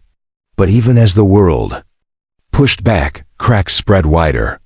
A group of students formed a writing club, inspired by Amira. Veterans began organizing around Harris, demanding better services. Volunteers started leaving food for Marlene at her bench, not out of pity, but solidarity. Each act was small, fragile. But together, they hinted at something stronger than hate. And yet danger loomed. The donors' allies pushed for harsher measures. The school board floated expulsion for Amira under the guise of disruptive behavior. Harris received a citation for loitering after the rally. Marlene was threatened with removal from the only corner she knew. The message was clear. Speak out, and you will be punished. That night under the street lamp, the three of them sat in silence. Rain drizzled, dripping down their faces. Finally, Amira whispered, "What if they take everything?" Harris looked at her, his voice steady despite the tremor in his hands. "Then we make sure it mattered." Marlene clutched her newspaper, her eyes fierce for once. "They can take benches. They can take schools. But they can't take voices, not if we keep shouting." Rex barked once, sharp, echoing against the buildings, and for the first time, none of them flinched. The threats came faster than the applause. On Wednesday morning, Amira was summoned to the principal's office. Her mother sat beside her, jaw tight, as the principal slid a folder across the desk. "We're considering suspension," he said stiffly. "Your presence has become disruptive." "Disruptive?" Amira's mother snapped. "My daughter told the truth. That's not disruption, that's courage." The principal wouldn't meet her eyes. "This school cannot function under constant media attention." Amira sat frozen, nails digging into her palms. She had fought so hard, spoken so loudly, only to be silenced again. The irony cut like glass. That night, she told Harris and Marlene under the street lamp. "They want me gone," she whispered. "If I stay quiet, maybe I can finish school. If I keep speaking, I lose everything." Harris leaned forward, his face shadowed by the lamp's glow. You're not the only one who's lost everything. I lost my home, my family, my pride. And you know what? It still mattered when I stood up for you. You can't trade truth for comfort. Not now, Marlene's voice cracked. They already took my home, my job, my name, but they didn't take me. You've got to hold on to yourself, Amira. Don't give them your silence. The words wrapped around her like armor, fragile but real. The next day, a school board hearing drew a packed crowd. The donor himself sat in the front row, his smile cool and condescending. Morgan lingered nearby, smug despite his disgrace.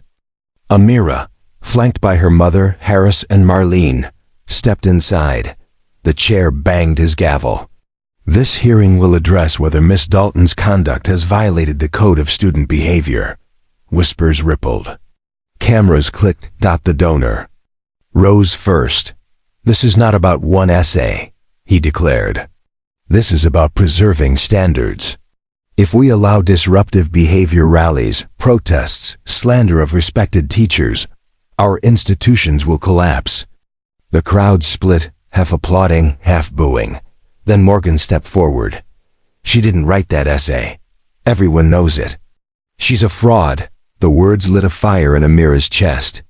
She stood before she realized she'd moved, notebook trembling in her hands.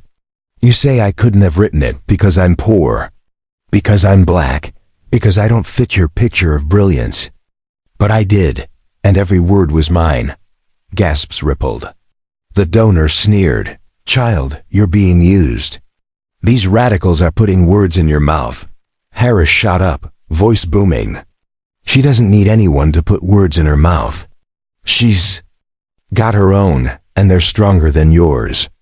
Marlene climbed onto her chair again, waving her crumpled newspaper.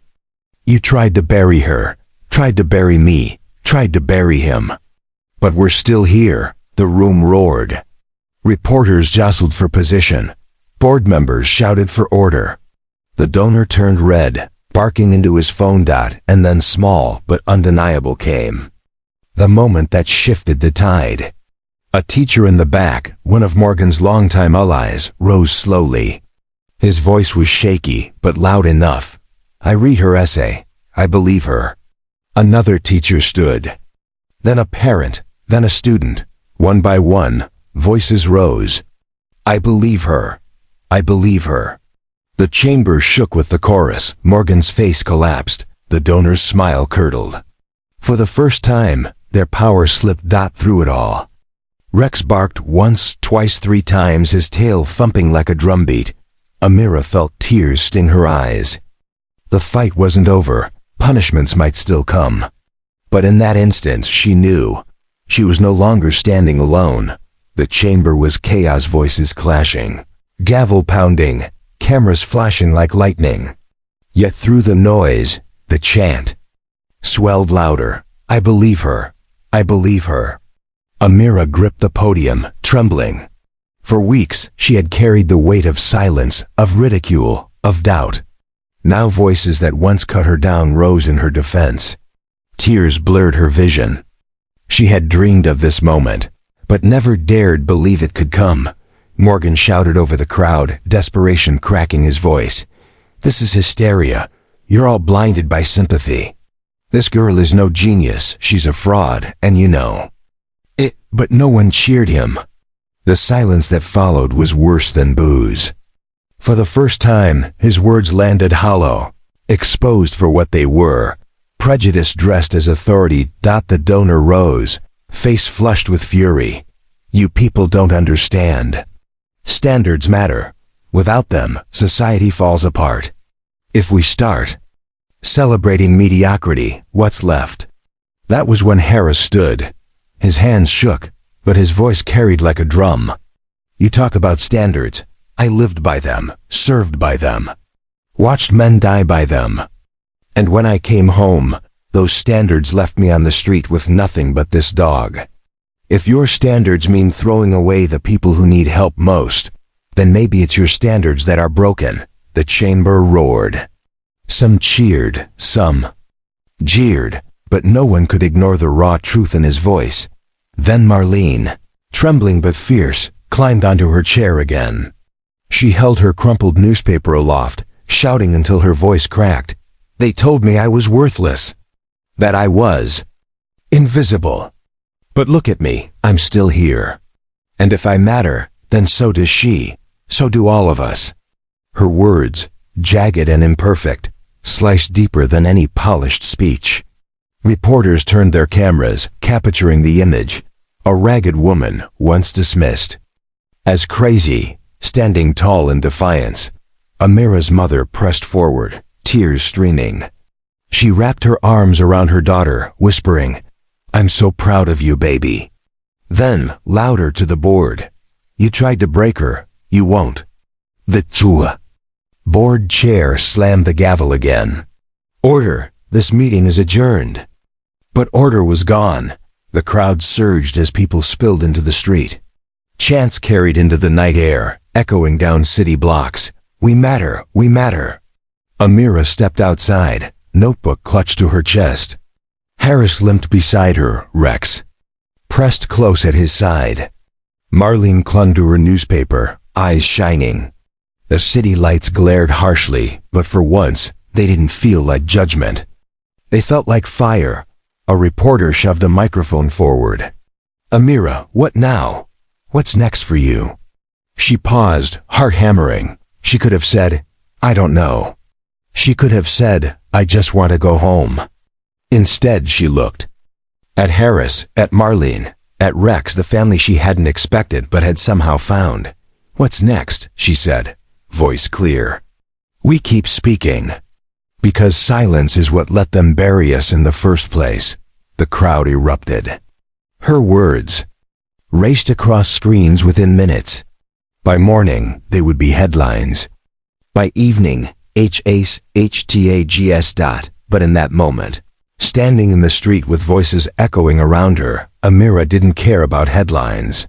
She cared about the way Harris stood taller than he had in years, about the way Marlene's laugh rang clear, and unashamed about the steady thump of Rex's tail against the pavement.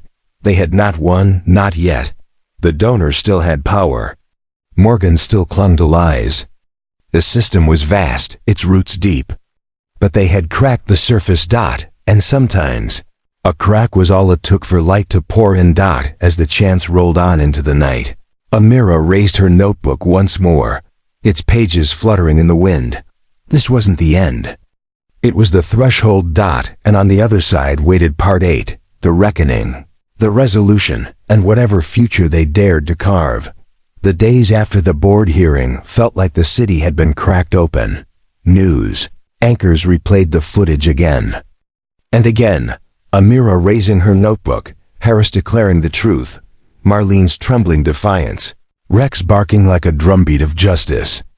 Commentators argued, politicians scrambled, but ordinary people, parents, teachers, students, veterans, the homeless saw something that could not be unseen. For once, the invisible had been visible. Morgan resigned within the week. He did not go quietly. He raged in interviews, blaming mob rule and political correctness. But the damage was done. His credibility collapsed, his supporters dwindled, and the city finally turned the page on his long shadow. The donor fought harder. With lawyers and money, he tried to reframe the narrative. Standards under attack, billboards blared. Talk shows hosted him, letting him thunder about protecting excellence. But something had shifted. Each time he spoke, people remembered. Amira's trembling voice, Harris's gravel growl, Marlene's raw cry. His polished rhetoric sounded empty beside their authenticity. His wealth was no longer a shield, it was a spotlight exposing how far he was from the truth. For Amira, life did not suddenly become easy. Some still sneered at her in the hallways. Online comments still dripped with venom. But she walked taller now. The notebook that once felt like a burden became her anchor. One afternoon, a teacher stopped her in the hallway. "Ms. Kim, you've reminded me why I became an educator," she said softly. "Not to guard gates, but to open doors." Amira blinked back tears. It was the first time she realized her fight had changed more than just her own life. At home, she kept writing. Her words no longer trembled. They demanded. They dared. And though she didn't know where they would take her, she knew they would carry her further than silence ever could. Harris, too, changed. A local veterans group reached out after seeing him on the news. They offered him counseling, housing, assistance, even a chance to mentor younger vets. He hesitated, shame still clung heavy, but Amira shoved him toward it. "You're not done yet," she told him. Weeks later, he moved into a small apartment. Nothing fancy, just 4 walls, a bed, and space for Rex's blanket. But the first night he locked the door, tears slid down his face. It wasn't just shelter. It was dignity. Marlene's journey was messier. The headlines faded, and the world tried to forget her again. But she had tasted visibility, and she refused to disappear. With Amira's help, she applied for a program. At a women's shelter, it wasn't easy. Some days, she nearly ran back to the streets. But each night, she found Rex waiting to lick her hand, Amira ready to listen, Harris ready to steady her. And little by little, she reclaimed pieces of herself. The movement Amira had sparked didn't end with her. Students across the city started sharing their own stories of bias. Teachers demanded fair systems for evaluating work. Parents pushed back against the quiet prejudice that had gone unchallenged. For years, even those who once mocked Amira began to shift. One boy, her old tormentor, stood at a school assembly and admitted, voice shaking, "I laughed at her because I was afraid she might actually be better than me. I was wrong." It wasn't redemption in full, but it was a crack in the wall. And cracks let light through. Months later, a mural appeared on the side of a building downtown. Painted in sweeping strokes, it showed a girl holding a notebook aloft. A veteran standing tall, a woman clutching a newspaper, and a scarred dog at their feet. Around them bloomed the words, "We will not be erased." Amira stood before it the day it was unveiled, Harris and Marlene at her side, Rex wagging his tail as children gathered to pet him. She touched the painted notebook with her fingers. "It doesn't even look like me," she murmured. "That's because it's bigger than you now," Harris said. Marlene laughed softly. "It's all of us." The crowd cheered as cameras flashed, but Amira barely heard. She was watching the kids, scribbling in their own notebooks, daring to believe their words could matter. And in that moment, she knew the story wasn't hers anymore. It belonged to everyone who had ever been told they didn't count.